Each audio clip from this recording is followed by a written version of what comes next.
Hello, this is Simply Exploring and Adventuring with Lewis.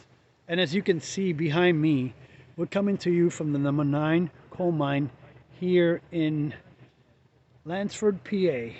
And there's also a museum here as well. So I'm just gonna walk around here, the grounds a little bit here, and then our tour doesn't start till 9 a.m. So we'll see what's around here first and check out the museum as well.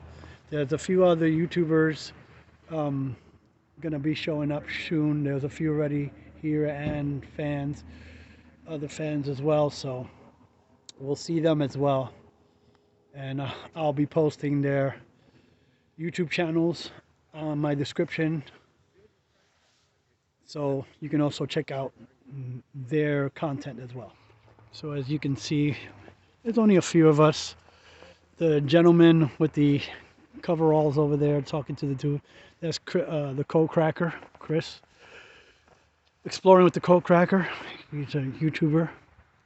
And then here's the sign. And obviously this is the museum and the grounds. That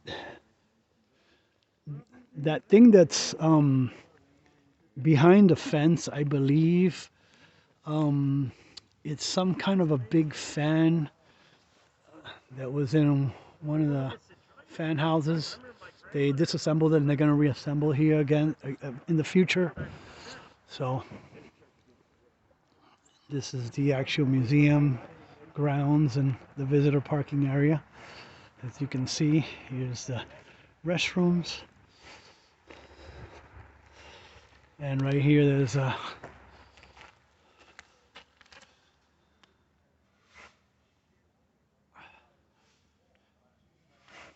behind me is, I believe, Panther Creek. And here's some of the grounds here. There's also additional parking back this way. And then here's another actual anthracite coal. An actual smaller cart. And then there's a little museum here.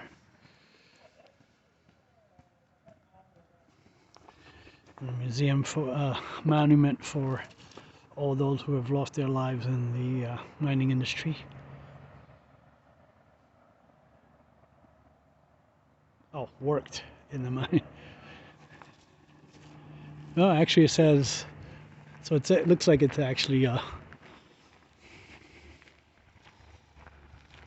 then as we went by the museum entrance, I'm just gonna get keep on snapping a few pictures here.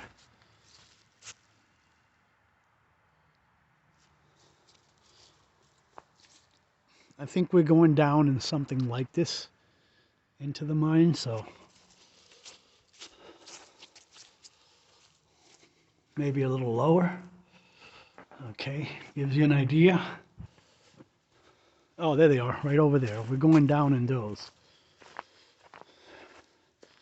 I think this is like cleaning equipment, I think, for cleaning the coal and stuff, or maybe even separating the coal. Yeah, see. Let me get a pictures.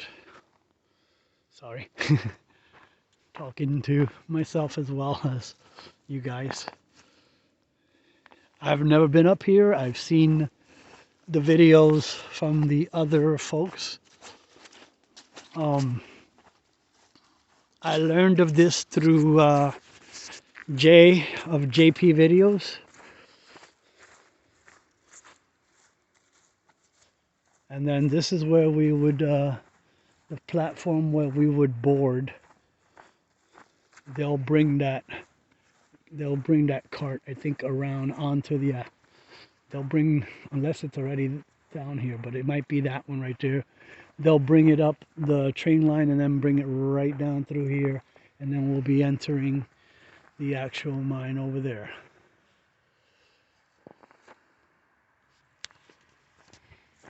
Look, take a look at this mine cart here. Old company, Lehigh. So like I said, we'll be traveling down in those type of cars.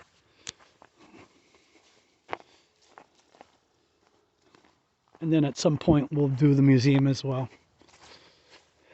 Oh, sharpening stone.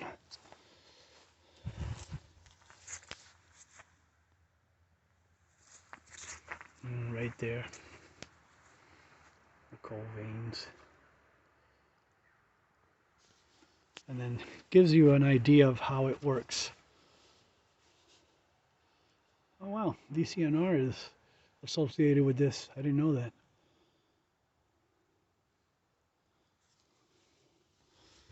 So we'll continue. And there's the rear entrance to the exit. It could be to the actual coal mine. I mean, the museum, sorry. My bad. Coal mine, we already saw the entrance to the coal mine, so. But figure I had a little time here to do my intro here as well.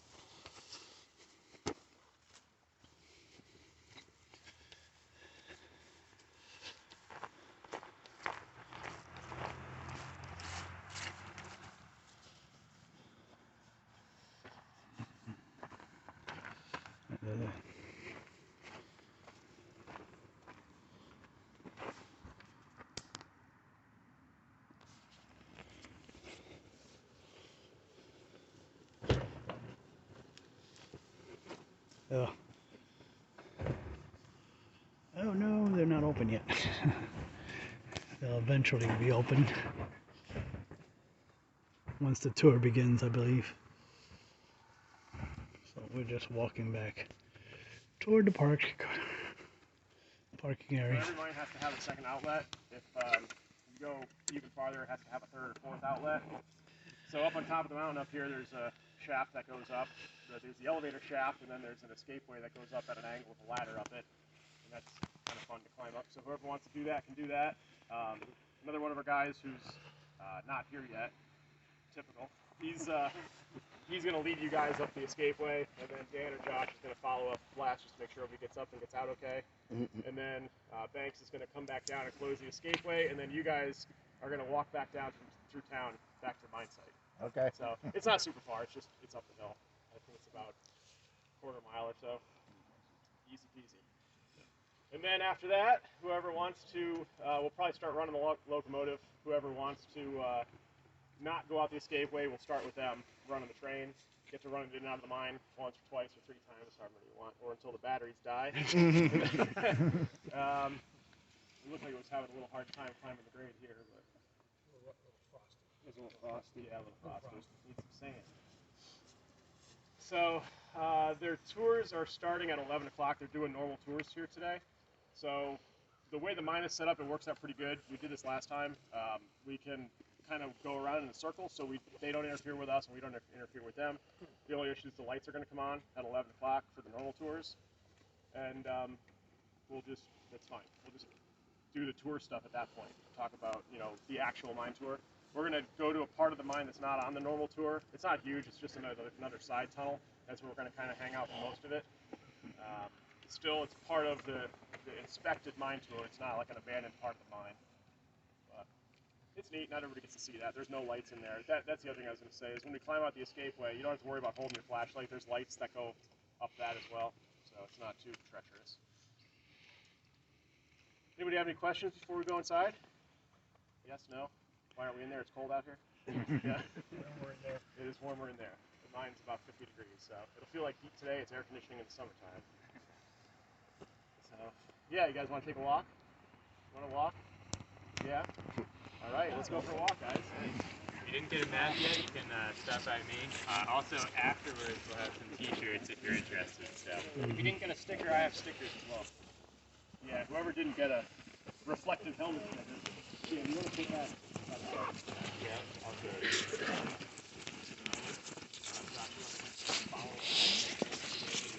Yeah, I got it.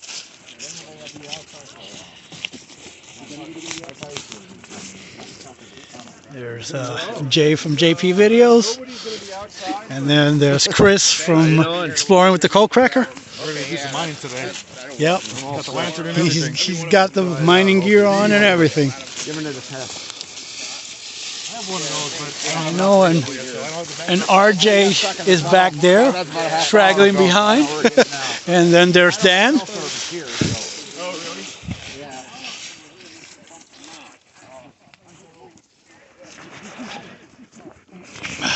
Sorry. And I'm not sure what's going on with the camera right now.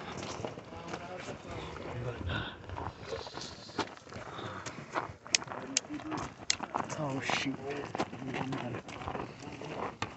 Strap just came off.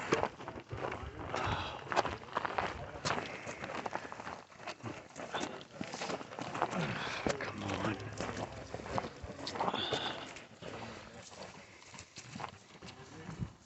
Come on. He's a beast. Go. Okay, yeah, we'll do that. Yeah, I'll hold back.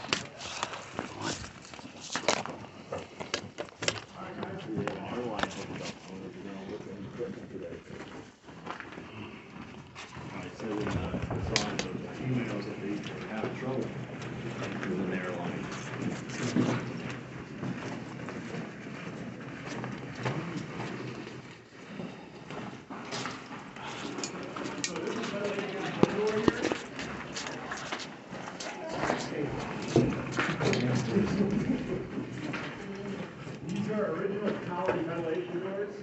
So these would be automatically operated by the crane. Big group here, as you can see. The crane would come through. You can see on the tractor there's these old rusted steel plates.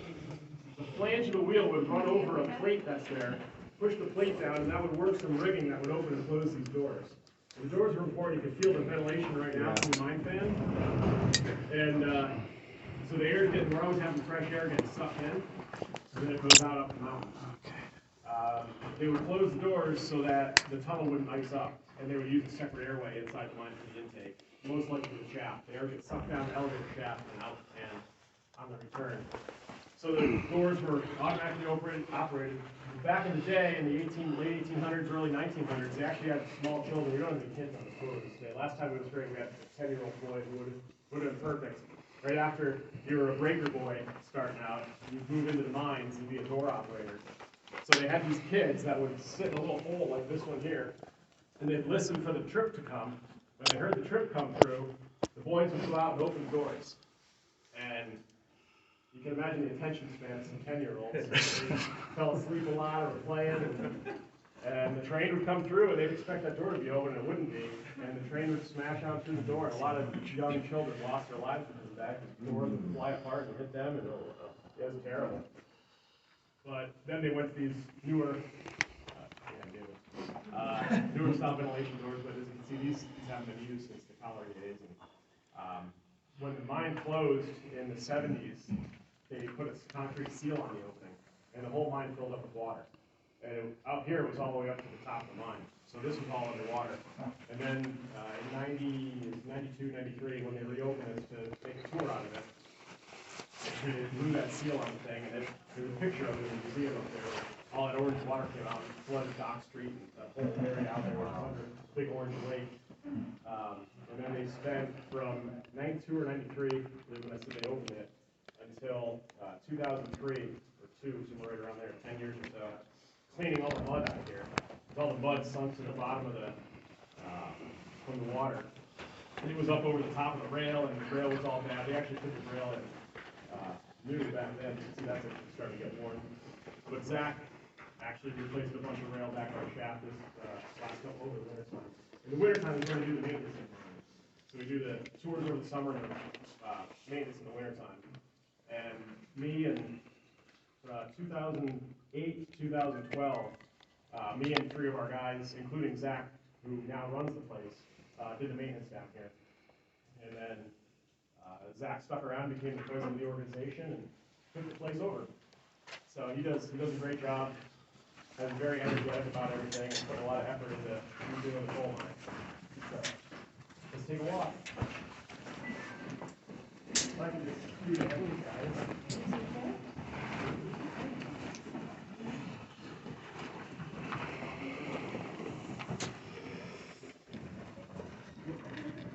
I got a picture back here of both.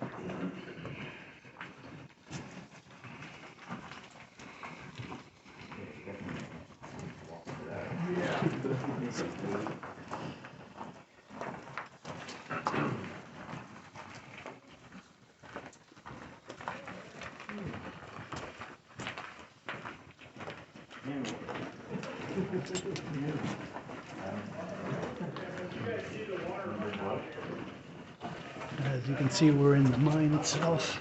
I was letting the gentleman do his introductions and stuff. Chris. So the water runs out, and it also makes it easier to pull the boat out. Kind of roll the gravity down out the tunnel. And then it's easier to pull it See the cold veins in here. Storage room. Yeah, that's that way. So the water was pretty much right up to the stove or up to the rail. And it was a mess. There was mud going through. There was mud on the tracks. And that's what actually wore the tracks out fast, too. Last year, last winter, Zach and another guy that worked on there, 2 or 3, got in there with lasers and shoveled all that mud out of there. And it makes the track a lot nicer. These things.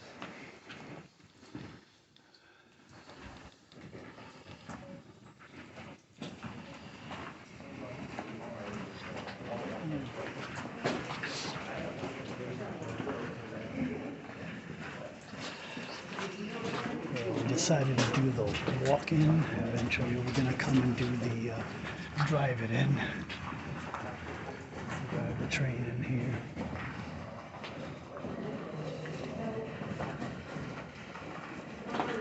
Trying to walk in between the gauge here as well.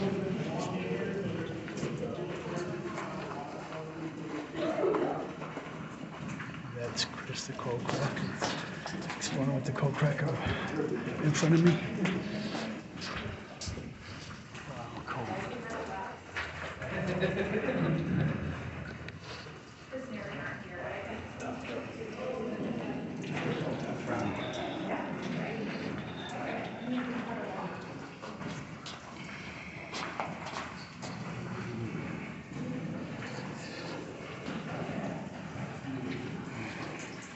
Fix my headlamp, but it's not putting out much right now, so it's kind of useless. But with everybody else's lights, you get an idea of what it is like in here. Maybe I can, if we stop again, I'll reach into my pack here and get my 1250 out.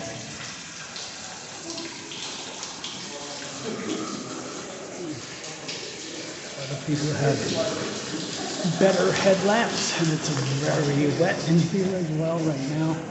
Got a lot of stuff dripping from above.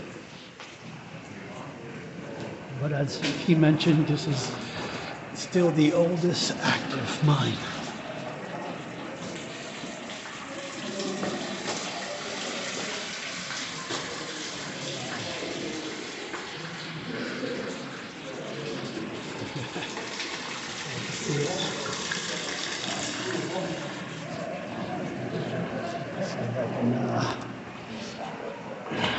Reach into my backpack and get my 1250 out.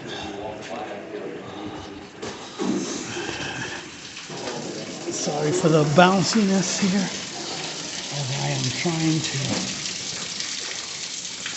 open my pack here very quick. There's a lot of little ruts here.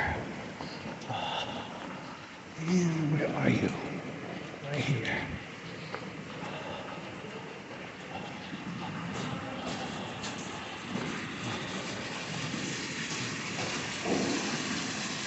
Turn this on, but there we are.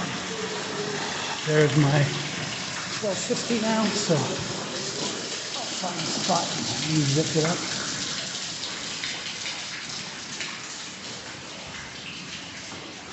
You get a better look inside the actual mine.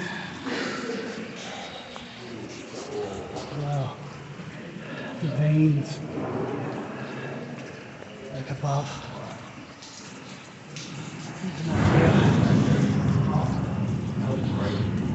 Sorry. My headlamp wasn't strong enough, so I had to break out my 1250. What's that? All right, give me your hand. You got to guide me through now. I can't see. Sorry. Sorry, RJ. That's all right. Payback, bitch. Oh, yeah.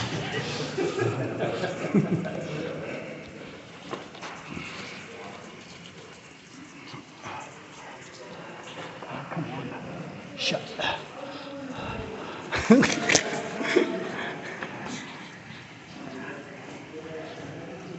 Trying to zip this thing up and it's not letting me.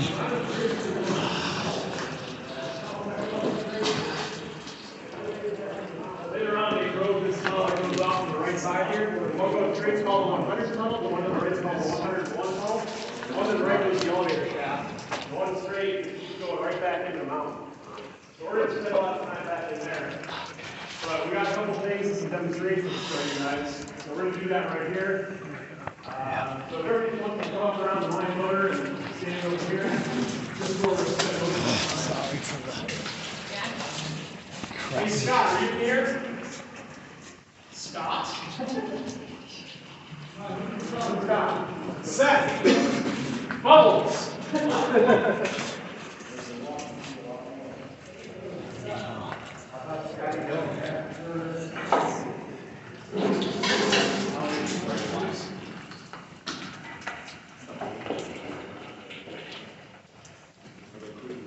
Usually all the reflection guys do it.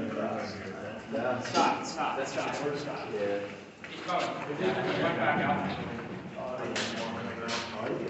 Got the black car on the wrong side. Oh, sorry.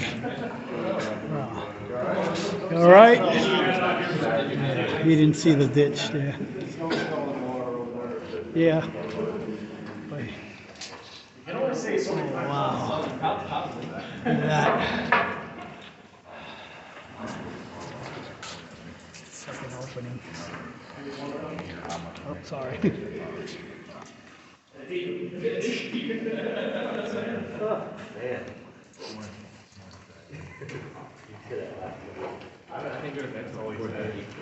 All right, Scott. Shall we talk about some, and where's Josh? I'm right here. Let's talk about some illumination. All right, This illumination. All right, so we didn't always have these fancy LED lights we have on our head now. And Scott brought some demonstrations for everybody. Yeah. So, we should probably, let's start with the oil wick. You want to do the oil? Yeah, and we'll kind of go down the, Down the list. Well, as Chris just said, imagine back in the day when mining first started, we didn't have these nice lamps that people had. The first light that we actually used was just simply candle power, and candles don't give off that much light. And one problem they have is that they are a negative flame, which we're talking about a little bit of safety matters. But the evolution from the simple candle to the oil wick lamp was a step forward. Now imagine this one though. You're working all day. you guys want to kill your lights? And this is, well, let me go. You're not ready yet. I'm light up first. Now, the lamps they used were based upon oil, or in this case, whale oil lamps. And I just have this one here, let me just get it lit. And that's the problem too, is keeping them lit in a nice, dry environment like we're in right now, which is not easy. Keep going. Wow, imagine working all day with something like that. Better than nothing. Yeah, better is better than nothing, better than a candle too, because now you don't have the wax melting down on your face either. But the problem is this, again, you're in a wet environment, light goes out, you have to relight your lamp. Or if you're by yourself and you run out of oil, which that's your own fault if you do, you have to refill it and then relight it. Now again, not throwing that much light, but again, better than a candle.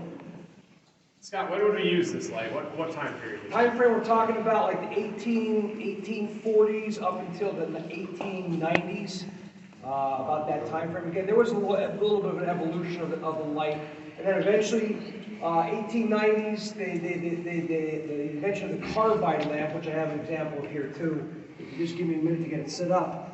Now, the problem with the carbide lamp, which it could be a problem, it could not be, is the fact that every day, yeah, would somebody just give me a little light here? I appreciate that. Every day the miner, he would go home at night after he got home at work, and he'd have to fill up usually three of these, the carbide containers. Now, carbide's a material that when exposed to water, it produces acetylene gas, same type of acetylene gas that you use for welding.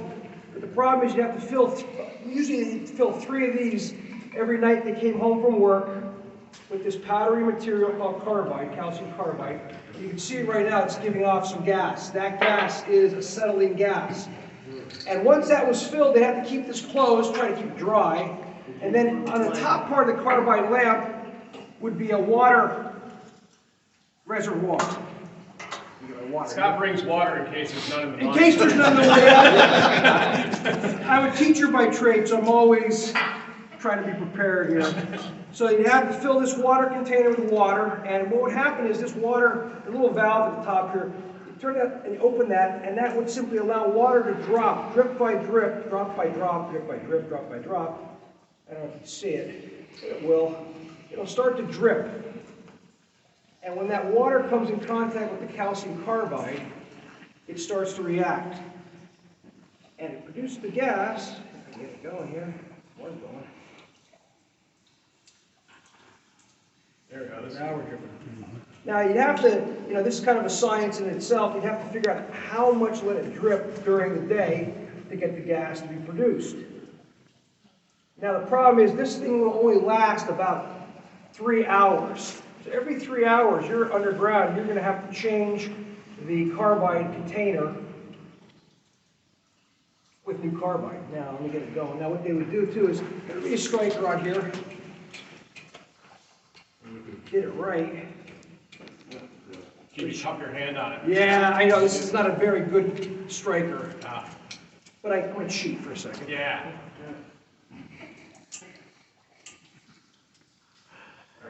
You get that flame. Now, again, Kill your lights, Josh. is it a better flame than what you had before? Now, again, you still have the problem of it going out every now and then. So you just use your oil wick to... Yeah.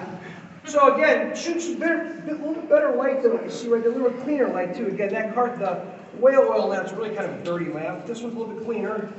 Looks like a light. Yeah, it looks like a light. Plus it has a reflector on it. That's the one thing too, this light has a reflector, the reflector piece, which allows, again, a little bit more light to be cast out, which I can see your faces now, as opposed to with that one I can barely see it. Now again, a better example, but the problem here still, and I'll talk about this in a minute, is the fact that open flame. Open flame. But again, it's a progression from that to this, and then eventually we get to the battery power lamps, which figure out a way to keep the explosion rate of methane down. And what that produced was the safety lamps that we have down here today. Now I have a couple examples, a little progression of time. The first safety lamps that were produced back in 1815 by Sir Humphrey Davies looked like this. And I'm going to light this one up. This is one of my best lamps that I have. Now again, this is based upon a wick and simply a kerosene. Man, it must have been tough back in the day without these normal lights. Again, you have to adjust the wick too.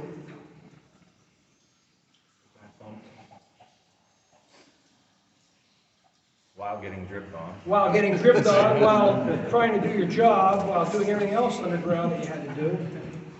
I guess they were pretty good at it back in the day. We get kind of used to technology today. Sometimes these safety lamps would be handed out. There'd be an underground lamp house in Yeah. gassy mines where you trade in your carbide light. You give him your carbide light, and then he would hand you a safety lamp. And you go work up in your gassy chamber, your gassy chute, and then on your way back out, you'd Switch swap out the lamps again. back out. Yep.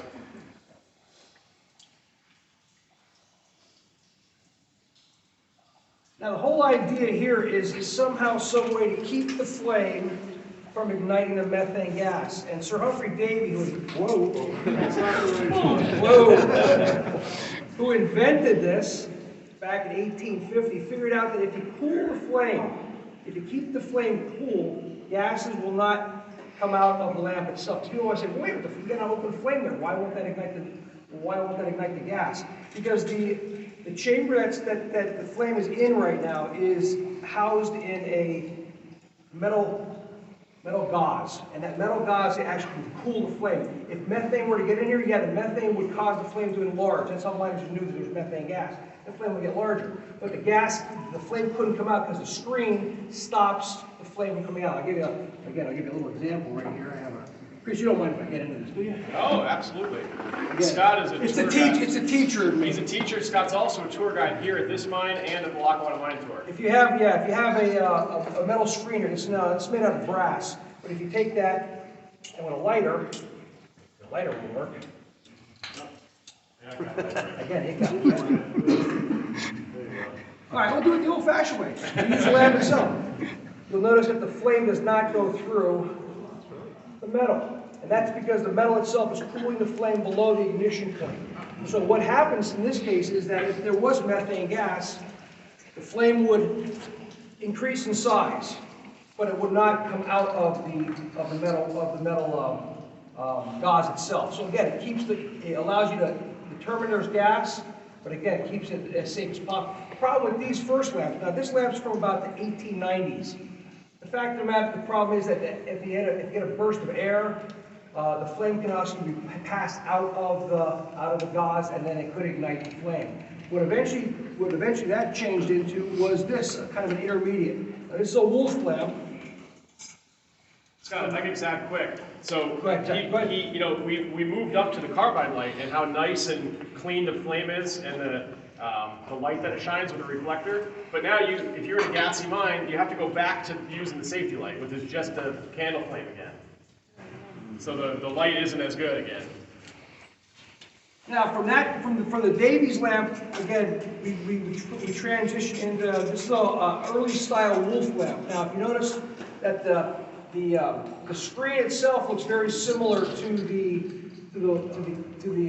Davy lamp, but what makes this one different is now the flame is now in a glass container.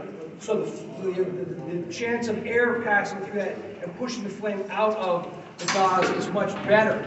So we have a progression from this one, 1870s, 1880s, early 1900s for this one, and then we eventually get into the modern, we call it modern safety lamp, which I have here an example of Kohler. A lot of you guys saw some of you carrying some Kohlers with us today. This one's from about the 1930s.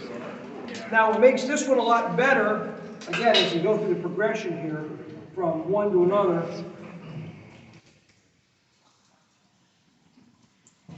you still have the open flame, which can now be used again to detect the methane gas. But now, the entire gauze system, the safety system, is enclosed in what we call a bonnet. That's this top part right here, which again keeps the flame, keeps the air as much as possible from affecting the flame itself.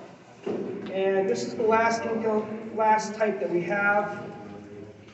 Now again, that flame is enclosed, air can get in, gas can get in, you can detect the flame, you can detect the different gases that are in the mine, but again, it's a lot safer than what they had back in the early parts of mining.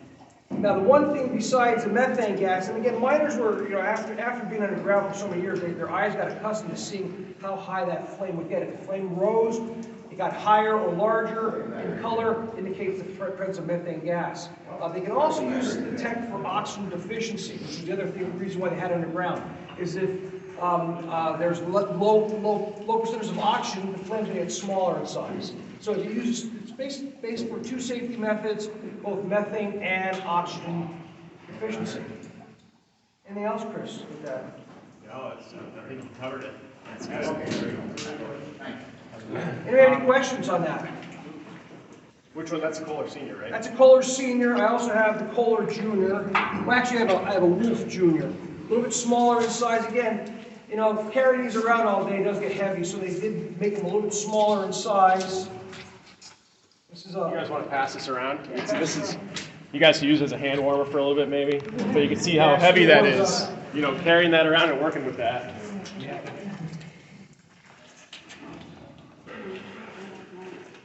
This was based upon the same principle as the Kohler and the Wolf were two major manufacturers of lamps used in northeastern PA. Kohler was based in Massachusetts, and the Wolf was based in Brooklyn, New York.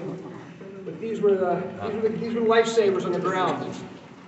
Because again, miners would just carry these with them. I saw somebody had a Wolf on, or somebody had a Kohler on. I saw somebody. That's Chris. Yeah. These were made and used up until the 1970s. So, you want to talk about black damp too, or what else? You use the safety lamp for? Yeah. As I said, the main reason why they Not that produce bad. these Not that lamps. bad. But I mean, all day, yeah. Carrying that all day would Yeah, be my a bag's already coming out of my bag. The yeah. main reason why they produced these lamps was to guard against fire damp or methane gas, natural byproduct of coal. But they're also used for oxygen deficiency. When you're underground like this, the carbon itself, the carbon in the coal, will absorb oxygen. And if you're in an area that's not well ventilated with regular oxygen, you're going to have oxygen deficiency. And the lamps were also designed for testing that. And if you notice on my Wolf, there's 3 lines on there. Those lines were used as a gradient to see how high the flame is. You set the flame at one level, and then you watch to see if the flame got lower or higher. If it got higher, it indicates methane, but if it gets lower, or actually goes out, it indicates oxygen deficiency, or actually even carbon dioxide, which is also a byproduct of coal, which we call black damp in the coal mine terms. As I said, the miners, when they first went into their chambers in the morning, they checked for those gases to see if they were accumulated overnight. The first one they always test for is a fire damp. And what they do is slowly rise this right to the roof. Now, why they do this slow? So if there is any gas, they're not going to suck it back into the light itself. And again, they're looking to see if the lamp get brighter or the flame get larger. And it does methane gas to present. And they check for the oxygen, or the low levels of oxygen, or the black damp, which is, again, low oxygen levels or high carbon dioxide levels. And they usually check the floor for that, because carbon dioxide is going to accumulate on the floor.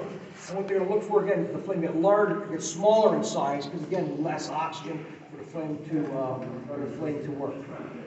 Perfect. Anything else, Chris? Did I miss anything? I think you did pretty good, Scott. Thank you, sir. Anybody have any questions? What fuel's the best to use in those lamps? I use Coleman, the Coleman lantern fuel, the white gas. Yeah. You can use regular gasoline in them, but they don't burn as bright. They don't burn as well either. I found it harder to light with the striker. You have to take it apart all the time, but once it's warmed up, it's easy. Yeah, once they warm up, and these actually had safety devices on, so miners couldn't open them up. I don't know if you ever buy one. They have a magnetic lock on them. Yeah, most people take them out because they are a pain in the light with the striker, and sometimes it's hard to find the flint with the strikers. But yeah, they were actually designed so that miners couldn't open them up underground because they were afraid that if they opened them up, they exposed it to open lamp, open light, open flame, and it would ignite any methane gas that wasn't present. Does the knob lock on that one? Is what? Is there a way to lock the knob on them so they don't bump the adjustment? No. I don't think so. No, the adjustments on the bottom, no, you can't. I thought the striker was able to lock over. No, there's really no way to adjust that at all, no, or even just to lock it. But yeah, this is Josh. Josh has another example, yeah. You could also use naphtha for fuel. Yeah, naphtha does work pretty good, yeah. It's like turpentine almost. I like just the Coleman's fuel. It's cheap and you can buy it anywhere. Yeah, it doesn't have a bad odor to it either. Josh, you want to show what you brought? Let me get out of the way. So, I brought 2 trip lamps. What's a trip lamp, Josh? These. So, these go on the back of your mine train. Hangs right on the back of the last buggy. Yeah, pretty much. And it shows you exactly where your trip is, even though I'm sure you could hear it coming through to mine. But it shows you exactly where it is at all times. So a lot of these, like you see the tour train when it comes in later, they pull it in and then they push it out. So the motorman's on the other end of the train, and sometimes, you'd be pushing 10 coal cars. Here they're pushing 3 tour cars, but you can't really see sometimes what's in front of you. So they put the light on the end, so it would be the other person's job to get out of the way of the train. Who parked this right underneath the water fountain? I try to. We're right underneath the water here. Yeah, That's all right. They said a chance of rain today. Yeah. Yeah. So if you guys want to get any pictures of these things lit up, and they brought cameras or whatever, you can take our lights off, you can snap some photos. Yeah. Okay, how do you change the length of bulbs on them?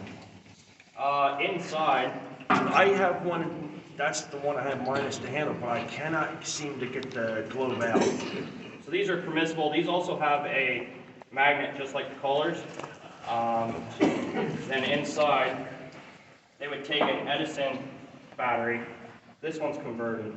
But then you'd have to have a tool to take this off because this is fully permissible inside of here. And there's just pretty much a turn signal inside of there. Can I see that for a second? Yeah.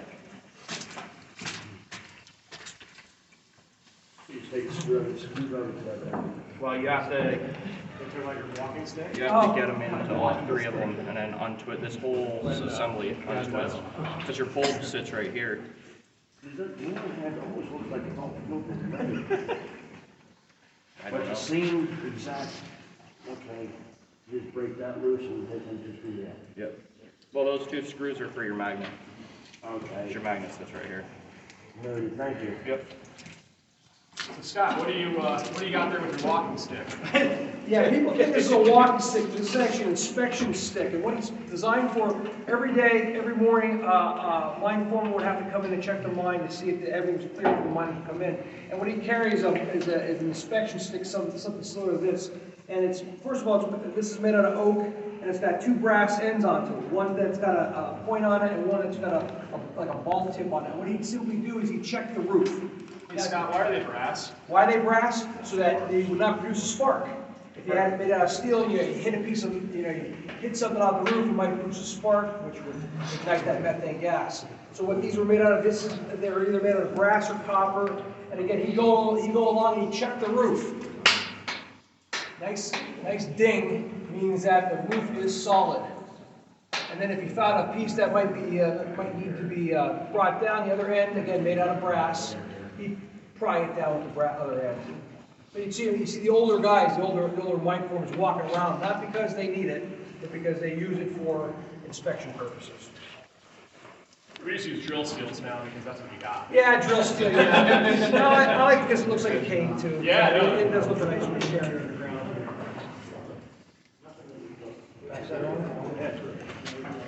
Give it a tap off the roof, guys. Give it a tap off the roof. Should sound very, very, very. You get a nice little ding out of it. It should not sound hollow.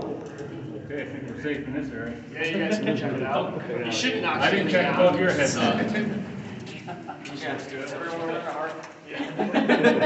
I'm not. Let me know if that interferes with your. No, you're good. I like to knock on your head somewhere. Get carpet to the west. Last time we had to put the flat car on the wrong end of the bus. Oh. Should have been even. It's all right. Hey, at least it's still working and being wet. Yeah. Everybody's good. So Scott, Yeah. is methane heavier than oxygen? No, methane's lighter, so it goes up. Yeah, it's got density, less than air, so you can always be in the higher margin of light. Okay, I didn't know that. Yeah. So if you have chambers up in the pitch, gas will actually go up there at the top, yeah. testing. Passing it off to One thing Dan. I would counteract that too is like decaying of all the timbers and stuff like that, it absorbs the oxygen out of the air, so you have a nitrogen-rich environment. Yeah, anytime you So have. what do we smell when we come in? What do we smell in here, like sulfurish? Yeah, sulfur. Okay, all right. All right, I guess we can get into some of the tools. So this guy's. I guess I'll that. Now getting into the working part. Yeah, that's the one.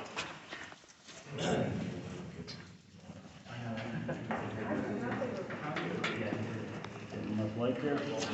Yeah, I have mine on. Okay, yeah, I was gonna say, light them up, yeah, it's nice and impressive, I didn't know. Now, Matt, there's a couple guys wearing it, and it doesn't smell the greatest either. Oh, yeah, I can smell it now, just in the 5 minutes we're here. Everybody get their pictures that they want of the lights? Yep. We want lights off, it's all good. Want me to shut these off? The rock bit on the tip. There's 4 points, that's your cutting phase. So my good buddy Adam here would come behind me with the sledgehammer.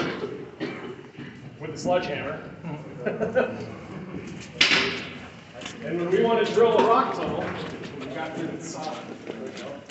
All right? So I put this steel against the rock. You have to trust your friends. And you got to really trust your buddy. Don't really hit it though.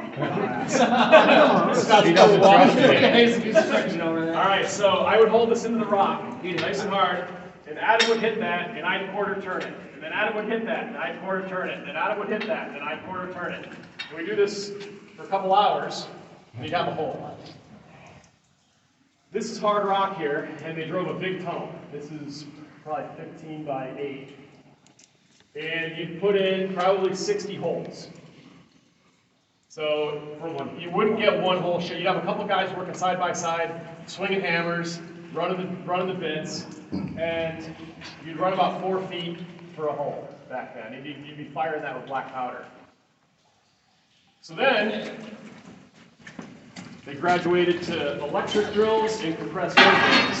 This is an old crusty one from in here. This is a pretty small one. But you use this thing for drilling your hole. And this thing be vibrating, carrying on and crying. You've got to hold this thing up. And this is a small one, so this would be more for just like breaking rocks up. A normal one would be about twice the size. If anybody wants to play with this, they can. But then, graduate, yeah, I thought then, let's see, I'm going to actually come around behind you guys and pull that door off the back. So I can sneak through. Amazing. So, think about using that big drill. I'm sorry, the regular drill is that you have to hold it and push it and drill it in. So this is called the jack leg. You can pass me the steel, please, Adam. What the heck does that weigh, Chris? Probably 80 pounds. It's all aluminum, so it's not terrible. Yeah, this one's aluminum, so that's nice. I'm gonna get this. All right, now I need to, actually we'll do this one right here. So Jay, if you guys can just swing over in the tunnel just a little bit more, if everybody can see this.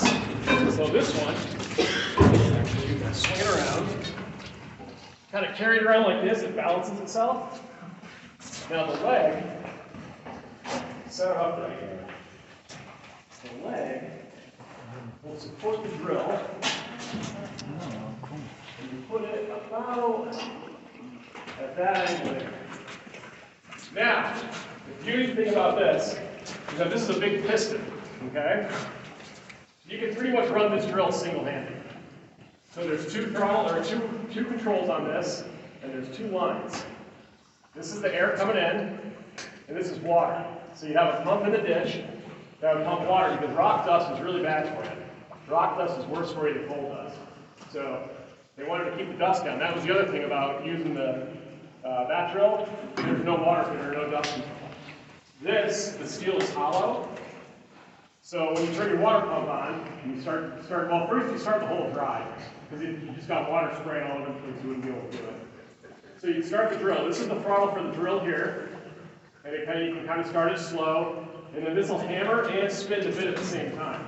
So you start your bit, you get your hole started, you turn your water valve on, this guy here. Send the water through the hole. We were going to run this for you guys. So on the next tour, we're actually going to do this and drill a couple holes.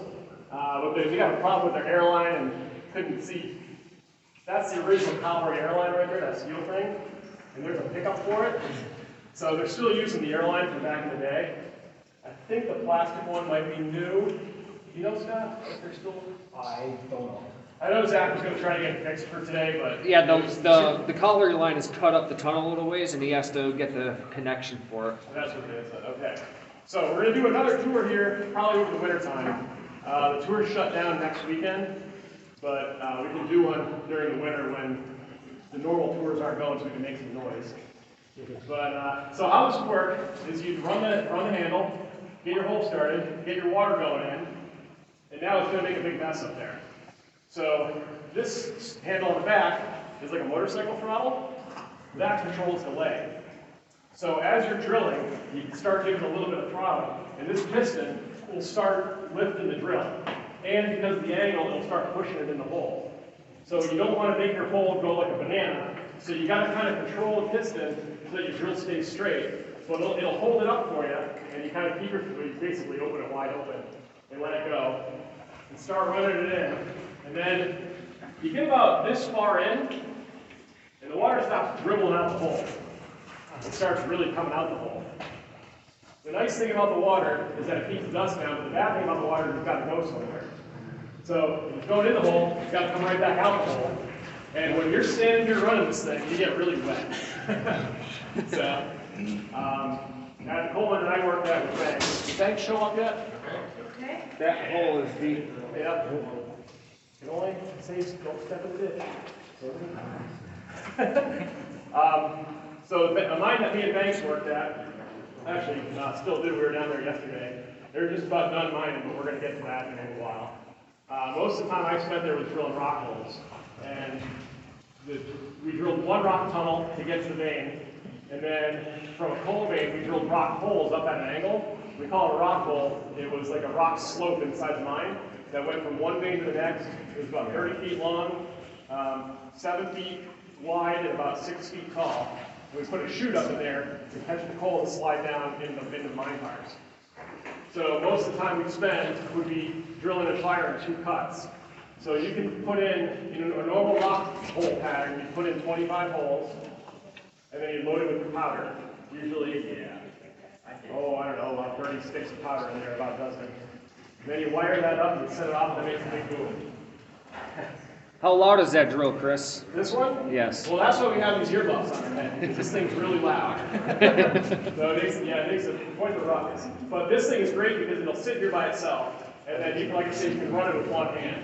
Now, drilling your middle holes here, if we were drilling the rock pipe, the middle holes would be easy to drill. The higher holes, when the drill gets up here, you kind of have to hold it and push it in. And drill the lower holes are a pain too, you kind of have to hold it up. But for the most part, it's a really nice drill to run. And this one's No.9s. We used this actually, the last time we used this here was 2009 or 10. Yeah, it was 10 when we were doing that. Back in the Primrose, which we'll talk about in a little bit. When we get back there, we were doing a little timber project there, and we used this for drilling some holes to put the timber fishes in. So, Is that a nail in the rock? where are we looking? Yeah. Right there. Yes, That's a tough nail. right there. Anybody have any questions about drilling in the rock? No? All right, so we can talk about the drilling the pattern when we fire this. So now we're going to take this bit out. Like this. Put the baby back on the trailer.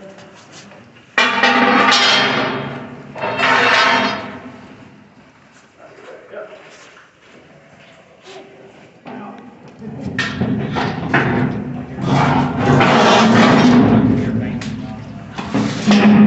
Banks is coming.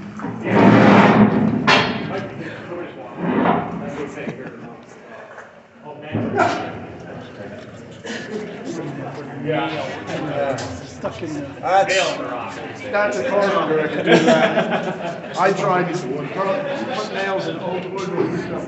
Center in the cross, and then the 2s, and 3, 4, 5, 6, and then the other numbers all the way around from the bottom up. So the idea is, if you just set all the sticks off at the exact same time, they'd blow out the holes, and it wouldn't fire nice.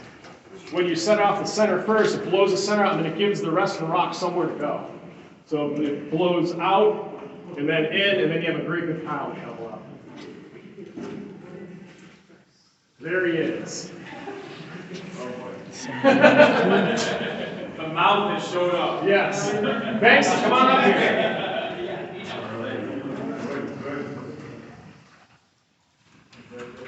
like a celebrity. Hey, Josh. Back in now. Run back there and open the line door. Open up the line door? Yeah. Run, Josh, run! Let's go! Brandon. All right. Thanks. We were talking about we kind of jackknife style. Talk about use of it. Don't fall in the ditch. Scott did his wheel on all the lamps. You guys understand the lamp now? You understand what's permissible and not?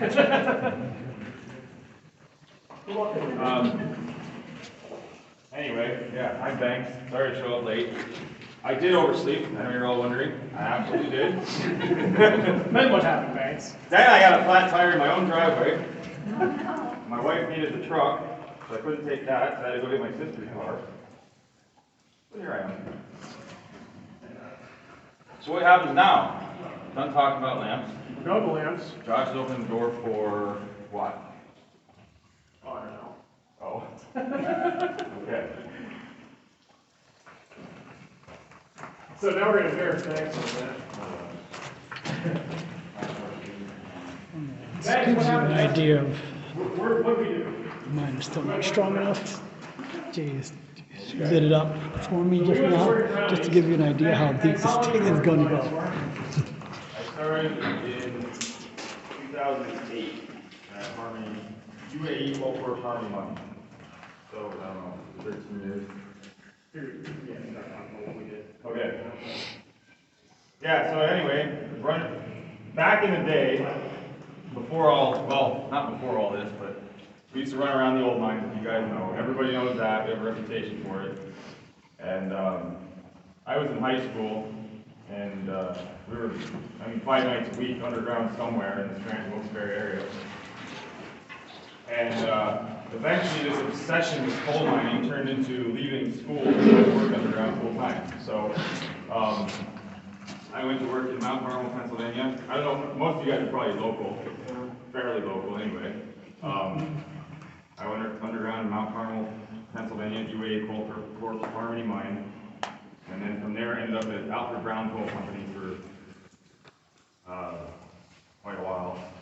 Ended up getting my miner's certificate while I was working at Alfred Brown Coal Company. Alfred ended up getting shut down by MSHA over a tracking system regulation. And I ended up from there in Alaska mining gold for a summer, believe it or not. After that, it froze on my birthday, September 19th. We flew out of camp on September 27th. It was 2 degrees. We were 100 miles north of the Arctic Circle in a placer mine. Digging gold nuggets, just like that stupid TV show, I guess. And I don't know, I don't watch TV. And so anyway, I left there and found myself that winter in northern Idaho in a silver mine. And after the winter was over, my heart's in the anthracite, so I came back here to be a coal miner. Call me Doug, go from gold to silver back to coal, but here I am. And the rest is kind of history. I was out of it for a couple of years, but we're right now, the mine that we cut our teeth at, Alfred Brown Coal Company, 7-foot slopes in New Philly, PA. It's basically in the same valley here. We're shutting that down here in the next few weeks. It's just not profitable anymore with the water that we're pumping. Is that on Sharp Mountain? It's actually on the other side. Sharp's one south of us. Okay. Silver Creek. Yeah, the Silver Creek Gallery it was for we were mining the Mammoth over there, Skidmore. The slope's actually in the 7-foot, but 3 splits of the Mammoth and the Skidmore, we took it all. John said he thinks we put the dagger in the heart yesterday. Yeah. It's about done. And now we're moving operations over to Hectorville. So Okay. that's I over thought by they were Martinsville. done over there, something with owls or something they found, an endangered owl, with the canyon of it, main and houses that are over there or something like that. I don't know about you, but I've never seen an owl underground. I don't either, but that's the story. I heard that there was an endangered owl living there, now they can't mine. That's lost on me. Yeah, that would be probably a Reading problem though, yeah. They're right across the... I can see that, but I don't know about that. Reading's right across the right across the valley from us, we have huge strippings on the Holmes vein that they just started, so I'm sure there's all kinds of people fighting over any little thing they want to find spotted frogs, and, you know. But we'll be just across the valley from them, putting a slope down in the Buck Mountain vein, and go from there. We're going to go from really straight pitch, big vein coal to about 4 feet thick on about 50-degree pitch, so it's going to suck, I'm not going to lie. It's going to suck. You'd rather the steeper slopes, you'd rather the steeper pitch? I do, yeah. Well, there's two ways of thinking there. Flat pitch is really easy to mine, and straight pitch is really easy to mine. Anything in between just, it just gets more difficult just because of the pitch. You want the coal to run, or you want to be able to load it easy. You know, anything from, say, 60 degrees to straight up to 90 degrees is great. But when it gets down around, you have to start dragging sheet iron up the pitch to get the coal to run down the pitch of your chute. It gets difficult.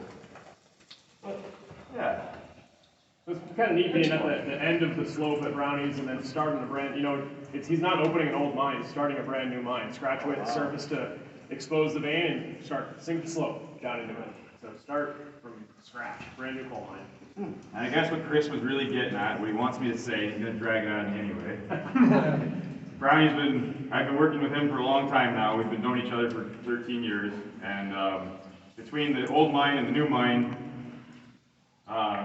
between myself and him pushing, he wanted me to go take the anthracite foreman's test, and I did that yesterday and passed, so.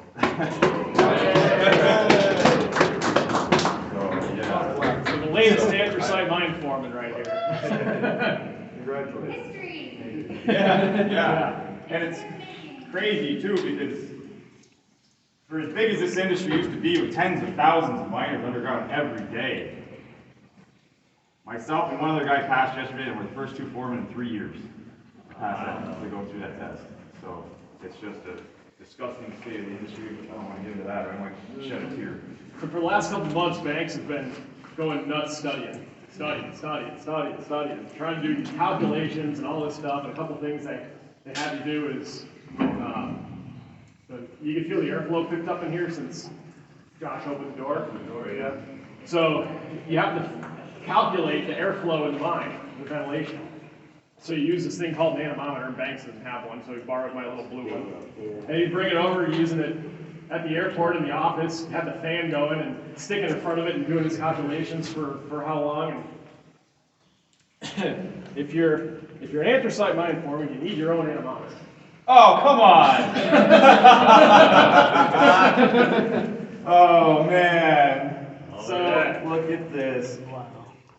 So we had Josh open the door so we could try it out. What the heck you were doing? And show you guys how this thing works early. Yeah, If the flow is actually Put him on the spot. Yeah. Wow. I want this calculation done. You're not good at this split. Oh, it's even got the correction values inside the tin. Alright. Let's see, I don't know, why don't we have perceptible movement? That's what you do. Yeah. You know, this might actually work better if we go either up one there way. or we go back here and at some point do it. Yeah, we'll do a little. Maybe we'll do it in the. Well, you're in charge now. In the airway. Yeah. Just so you guys can actually see, and we'll get an actual measurement without it taking forever. Here. Don't want the light? No. Holy Actually, smokes. I do. No, I'm just checking. Where my dad I came. don't like that. You guys are cold, we can close that door again then. Do it. Batteries. Do it a little later when they have the doors. Or I guess we're gonna take a walk up ahead now anyway. Buggers. Now I want mine back. Okay. All right, I'll bring this along when we get to a good spot where we have good air. Yeah, I can probably, we'll do it up because why don't we go up ahead? I'll grab the cold drill. I didn't show the Okay. cold drill yet. So we'll go up ahead and.